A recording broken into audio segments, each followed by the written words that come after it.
뭐 뒤에 알아서 들어. 다시 하겠습니다. 지난 시간에 병원체에 대해서 배웠고 5가지 종류 정도가 있었는데 뭐 있었는지 기억나? 곰팡이, 드라이온이라는 애가 있었고, 그 다음에 바이러스라는 녀석이 있었고, 그 다음에 세균 있었고, 원생생물이라는 게 있었고, 그 다음에 다 있었어. 그래서 이제 여기서 조금 강조했던 부분은 얘네가 어떤 질병을 가지는지랑 차이점 같은 거 조금 강조했었는데, 얘네는 전부 공통점으로 뭘 가지고 있어? 단백질 가지고 있다. 그 다음에 바이러스부터는 단백질에 더해서 한 개 더 가지고 있다. 핵산을 가지고 있습니다. 그 다음에 세균은 세포막을 가지고 있어서 세포 구조라고 해요.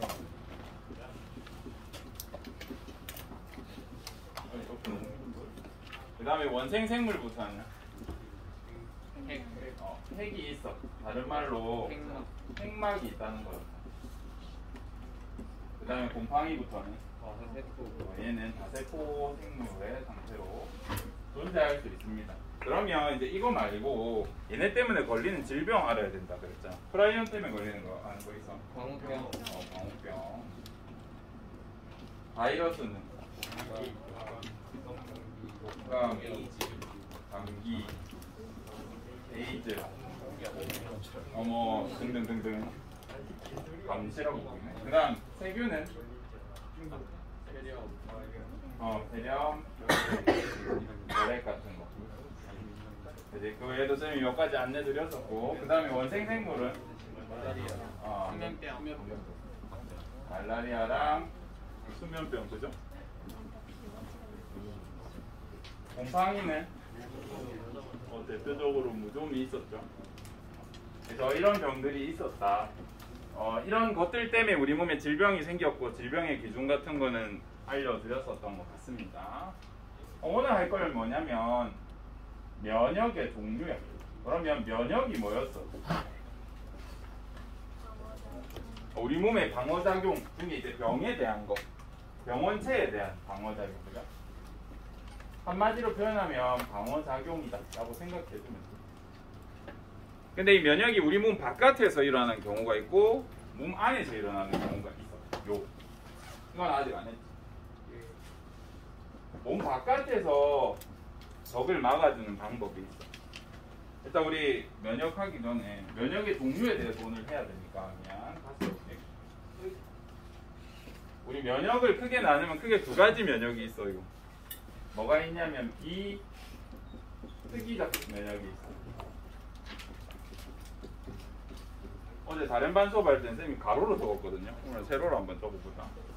그 다음에 특이적 면역이라는 게 있어. 얘네가 뭔지는 다음 시간에 공부할 것 같아요. 오늘은 비특이적 면역만 할게요. 다음 시간에 특이적 면역하고, 우리 면역의 종류는 크게 비특이적과 특이적이 있는데 요거 할 겁니다. 먼저 비특이적 면역은 우리 몸 바깥에서 하는 방법이 있고, 그 다음에 내부에서 하는 방법이 있어. 대표적으로 우리 몸 바깥에 지난 시간에 얘기했던 피부가 비특이적인 면역이야. 봐봐, 우리 피부가 적을 골라서 막아줘. 아니죠, 물도 막고 먼지도 막고, 그죠? 죄다 막고 있잖아요. 근데 이 피부가 없으면 내 몸에 쉽게 들어올 수 있다 그랬죠. 외부의 것들. 그래서 피부가 대표적인 비특이적 면역이에요. 또 점막에 대해서 지난 시간에 얘기했나요? 점막이라고 하면 어떤 살 같은 거냐면, 피부는 피부인데 우리 내부에 있는 살들. 예를 들어서 입 안에 살 한번 만져볼래? 바깥이랑 좀 다르지 않니? 코 안에 살 한번 만져볼래? 눈 한번 만져볼래? 느낌이 좀 다르지 않아? 이런 피부들, 이런 피부는 약간 끈끈한 수분기도 있고, 이런 피부들도 방어를 해줘. 얘네는 지 혼자 방어하는 게 아니라 누구랑 같이 다니냐면 분비액이랑 같이 우리 몸에 컨트롤을 해줘.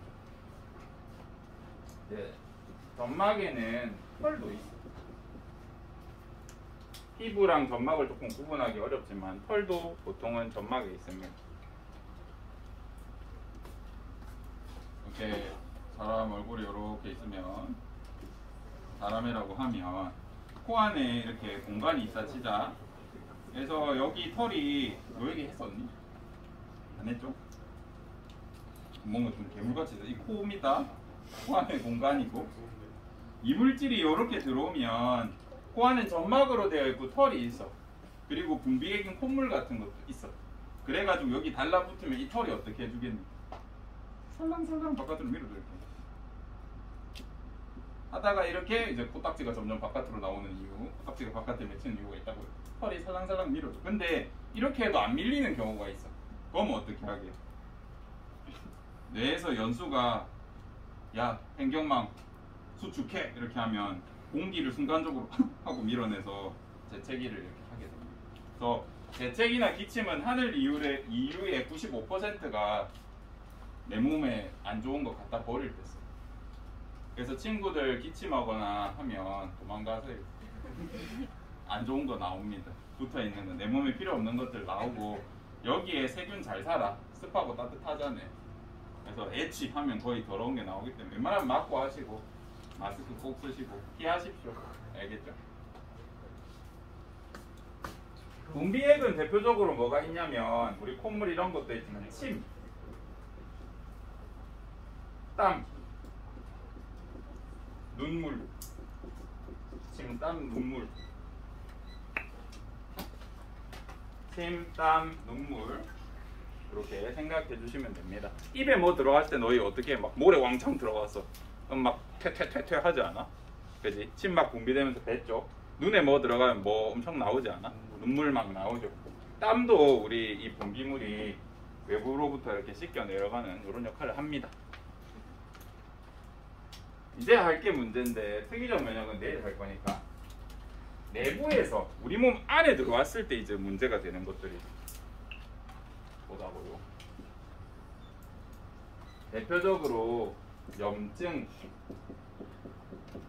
게 있어요. 염증. 그 다음에 식세포 작용이라는 게 있어요.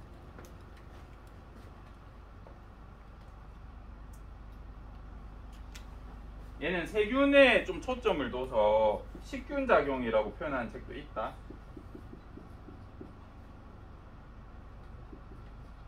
염증 반응.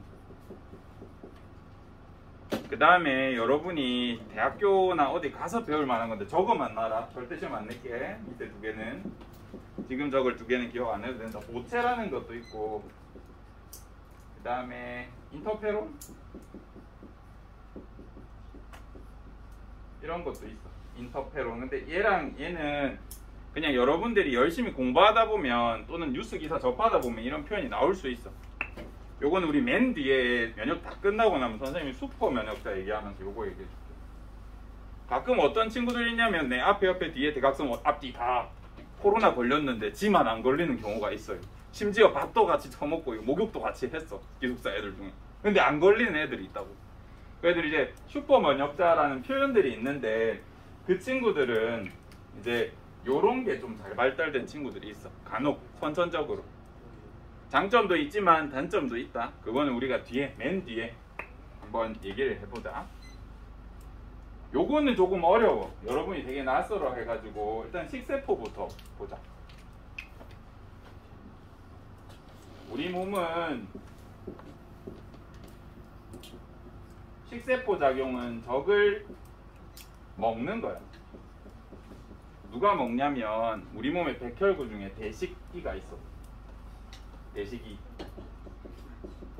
대식세포라고 하는 친구가 있어요. 얘는 백혈구의 일종이다. 흰색을 띠고 있고 백혈구야.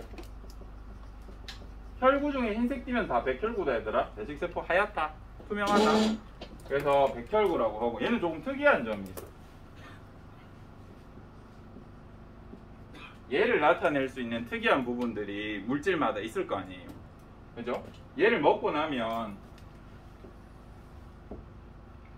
얘를 먹고 나면 지 몸에다가 얘 몸의 일부분을 이렇게 달아. 예를 들어서 내가 우리 대한이를 먹었단 말이야. 내가 대식이고 얘가 병원체야. 내가 대한이를 이렇게 잡아 먹었어. 내 몸게 아니니까. 그 다음에 어떻게 하면 대한이 머리카락을 내 등에 이렇게 꽂아. 그리고 이렇게 막 흔들고 다녀. 내가 대한이 먹었다 이러면서 이렇게 막 자랑하고 다닌단 말이야. 근데 우리 몸 기준에서 적이라고 하면 되게 애매하단 말이야. 적이 뭐냐면 내 몸의 것이 아닌 것. 이 대식이는요 그냥 내 몸이 아니면 싹 다 잡아먹어서 공격해. 녹여버려. 지 몸에다가 특징적인 부분을 나타내. 적이라고 표현했지만 내 몸에 아닌 건 싹 다야. 그러면 내 몸이 아닌 걸 어떻게 파악하냐면 내 몸에 있는 예를 들어서 세포라고 하면 내 세포에는 모든 사람 다 똑같다. 내 몸이라고 적혀있어.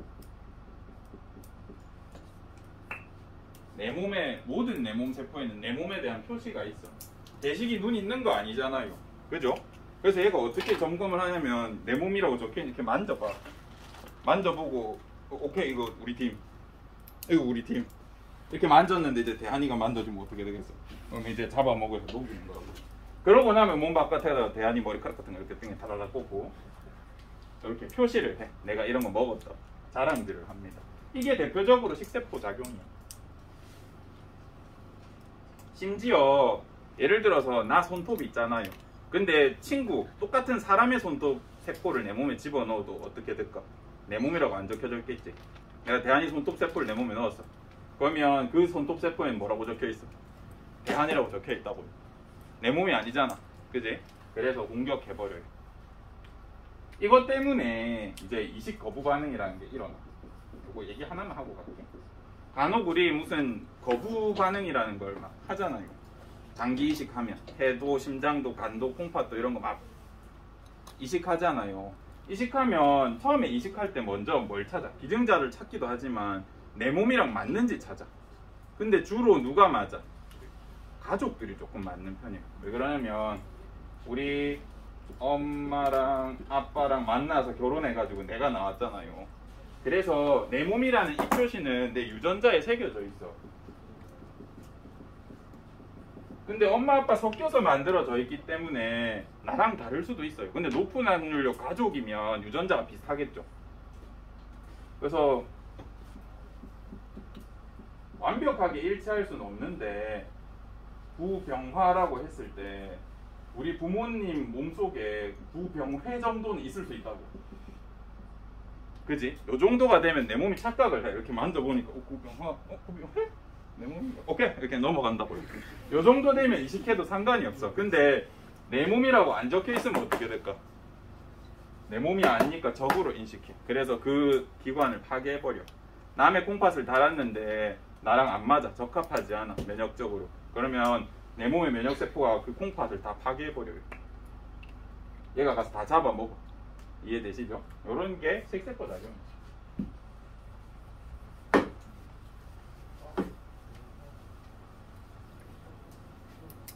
우리 교과서 비춰야 되는데 안 들고 와버렸네. 노트북을 조금 이따 들고 올게요. 이제 요거 해야 돼. 여러분 비염, 편도염 이런 거 들어봤지 않아요? 또 무슨 염이 있니? 중이염, 구내염 이런 거. 염, 구내, 염, 편도, 염. 이 염이 뭘까? 이게 염증이 일어났다는 소리야. 그러면 염증이 뭔지 우리 한번 해보자. 염증은 우리 몸에 누가 일으키냐면 비만이가 있어. 비만세포라고 하는 친구가 또 있어요. 얘도 백혈구의 일종이야. 이거 잠깐 멈춰놓고 쌤 교과서 그거 들고 올게. 보시면 우리가 그냥 나도 모르게 가시에 찔릴 수도 있고 칼에 베일 수도 있고 종이에 베일 수도 있고 보이지 않지만 그런 가시나 칼 같은 곳에 수많은 미생물들, 내 몸의 것이 아닌 것들이 많잖아요. 여기선 세균을 예시로 들고 있고 가시 같은 게 폭 찔렀어. 그러면 세균이 한 마리만 들어오진 않겠죠. 그죠? 굉장히 많은 수의 세균 같은 게 들어올 수 있어. 근데 간혹 소독이 돼 있다거나 너무 적은 수의 세균이 묻어 있는 경우에 여러분이 칼 같은 거에 베었는데 어느 날은 피도 났는데 안 붓고 깔끔하게 달라붙을 때가 있을 거야. 그런 경우 없니? 그런 날에는 아마 여러분 벨 때 거기에 뭐가 좀 깨끗했다거나 세균이 많이 안 들어갔을 가능성이 있어. 그런 경우에는 대식이 선에서 정리가 된다고요. 근데 우리가 여기 가시에 어떻게 찔릴 줄 알고 대식세포가 항상 24시간 거기 미리 예상해서 많이 있겠니? 그지? 그래서 내가 찔렸을 때 작용할 수 있는 건 우연히 그냥 여기 있었던 대식세포밖에 없어. 그래서 여기 찔려가지고 적군이 많이 들어왔다는 걸 알려야 돼. 그 알리는 애가 얘야. 비만이. 옆에다 들어다 볼게.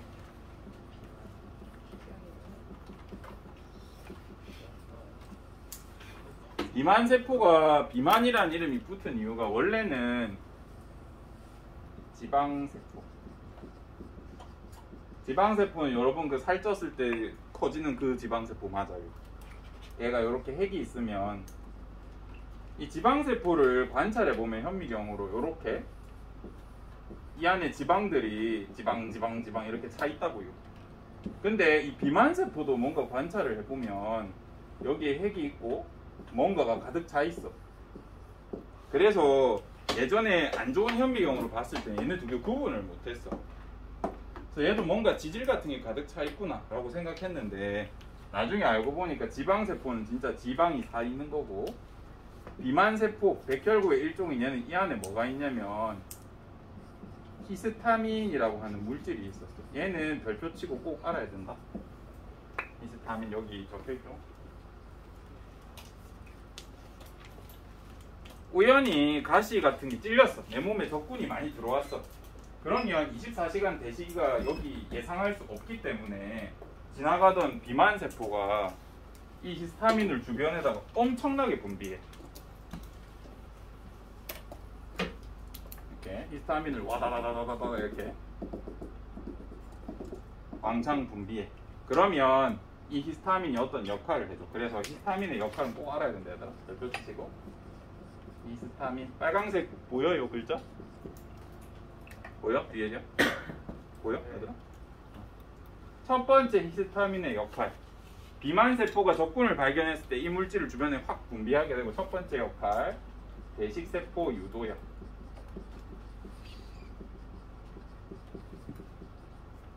여기에 적군이 있으니까 도와주세요 라는 신호가 될 수 있어. 그래서 주변에 있던 대식세포도 이렇게 히스타민을 따라서 밖으로 나와. 두 번째 혈관 확장의 역할을 해. 혈관을 확장하면 뭐가 좋을까요? 혈관을 확장하면 혈액 양이 늘어나겠죠. 지나가는. 그러면 대식이가 올 확률도 높아지겠지. 그지? 근데 문제가 있어. 그래서 히스타민이 분비되면 생기는 이유, 뭔가 특징 중에 하나가 빨갛게 부어올라. 빨개져. 빨갛게. 혈관이 확장되기 때문에 피가 보이는 것처럼, 피가 모여있는 것처럼 빨갛게 돼. 가시 같은 거 찔려보셨으면 경험할 겁니다. 또는 여드름 생각하시면 돼요. 세 번째, 히스타민이 분비되면 아파. 통증이 조금 있어. 통증은 왜 있어야 될까? 나 여기 지금 뭐 들어왔다라는 걸 알려야 하기 때문에 조치를 취해라 라는 의미가 될 수 있어. 통증이 나쁜 것 같지만 적당한 통증은 반드시 필요합니다. 여기에 문제 있는 걸 알리기 때문에 통증이 생기게 되고. 네 번째, 체온을 높여. 체온을 높이면 어떤 장점이 있겠누?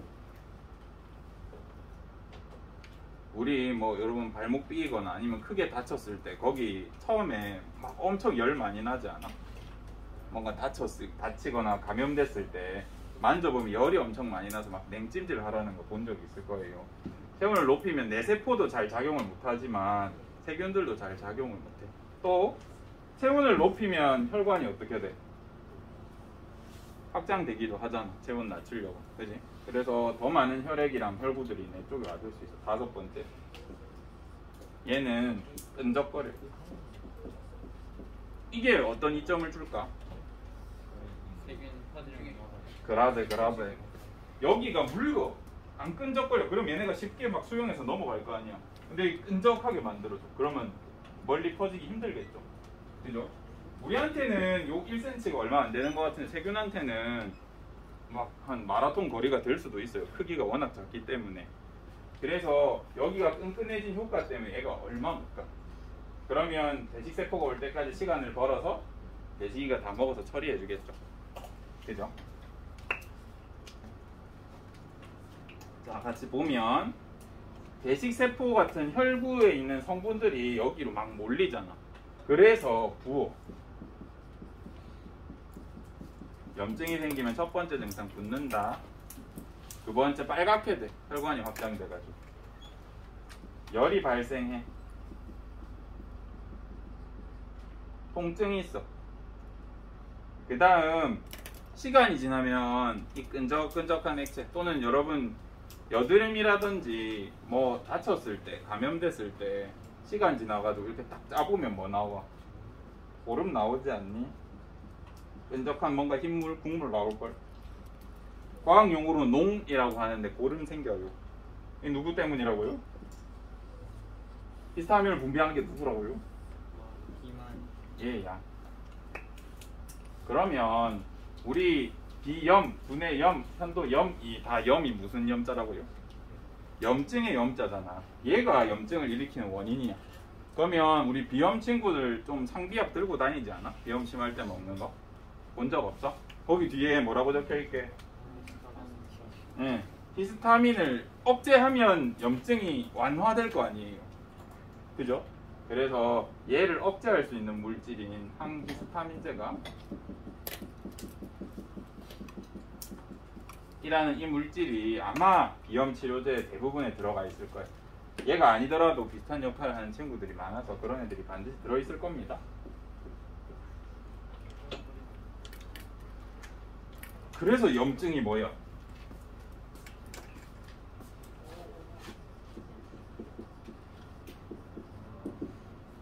그래서 염증이 뭐냐고 물어보면 비만세포랑 히스타민 때문에 일어나는 열도 발생하고 붓고 고름도 나오고 그 일련의 반응들 있잖아. 그걸 통틀어서 염증 반응이라고.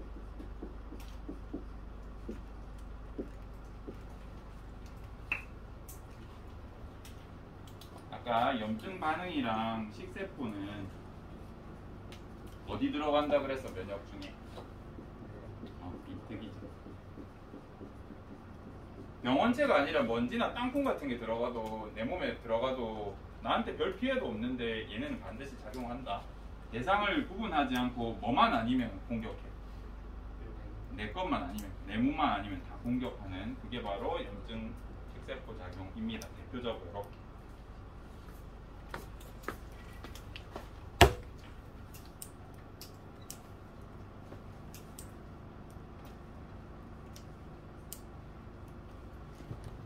그러면 교과서를 같이 잠깐 보면서 마치겠습니다.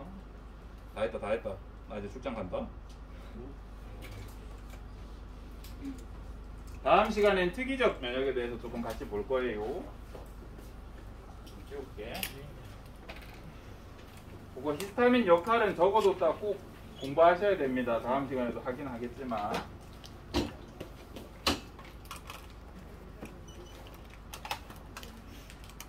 마우스가 없으니 불편하고. 우리 방어작용이랑 면역은 비슷하게 쓸 수 있다 그랬고 비특이적 방어작용은 여기 체크하세요. 병원체 종류를 구분하지 않고 동일하게 일어나. 병원체 종류를 구분하지 않고 동일한 방식으로 일어난다 라는 특징이 있고 몸 외부에서는 피부 점막 분비물 등이 있을 것이고 내부에서는 식균 작용, 식세포 작용, 염증 반응이 있어. 여기서 이제 피부와 점막에서 요거 별표 쳐가지고 기억하셔야 돼요. 피부는 몸속에 들어오는 물리적 장벽 역할을 하고 표현 좋죠. 그 다음에 피부로 분비되는 땀 또 어디에도 있냐면 눈물, 땀, 침에는 세균의 세포벽을 파괴하는 라이소자임이라는 게 있어요. 이거 알아놔야 돼요.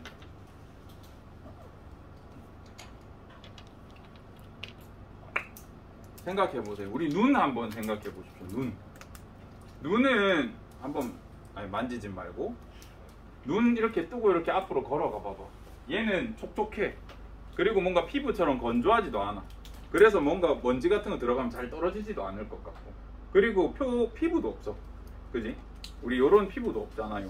그럼 우리 눈 뜨고 가만히 있으면 감염 엄청 많이 될 것 같은데 생각보다 눈병이 걸리진 않잖아. 잘. 왜 그러냐면 뭐가 있어서요? 우리 여기에는 눈물이 있고 눈물 안에는 세균을 파괴할 수 있는 어떤 효소가 있어. 세균을 파괴하는. 그래서 그런 것들 때문에 우리가 좀 안전하게 방어작용을 하고 있다. 두 번째, 피부는 물리적 장벽 역할을 하는데 여러분들이 뜨거운 물로 또는 때민다고 너무 세게 피부를 날려버리면 무슨 일이 생기게? 피부 장벽이 약해지겠죠. 그럼 병에 쉽게 걸려. 이해되시죠? 머리 감을 때 너무 빡빡빡빡빡 이렇게 하시면 피부가 약해져서 감염될 확률이 높아집니다. 그래서 부드럽게 하라 그래. 피부과 선생님들은 뜨거운 물 하지 말라 그래. 미지근한 물로 하라 그래. 아시겠죠? 이왕이면 샤워 마지막엔 찬물로 하라 그래. 여러분이 따뜻하게 하다 보면 단백질들이 막 변성되고 우리 기름막도 알게 모르게 있거든요. 이런 게 다 씻겨 내려가기 때문에 감염에 노출될 수 있습니다.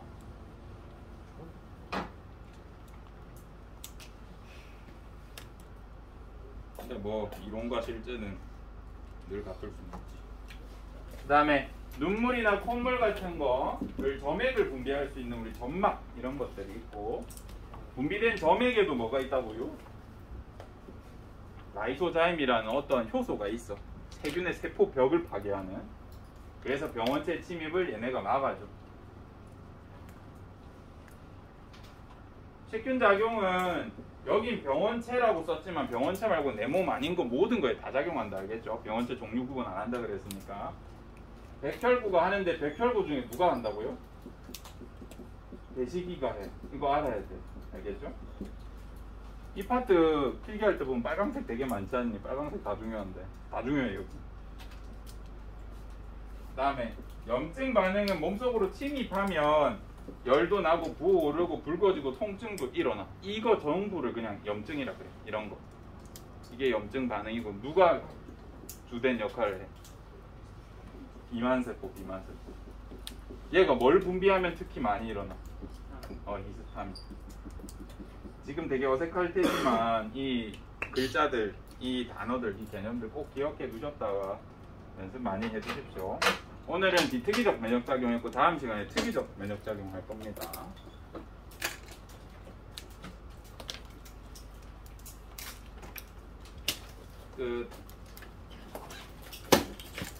나 진짜 간다.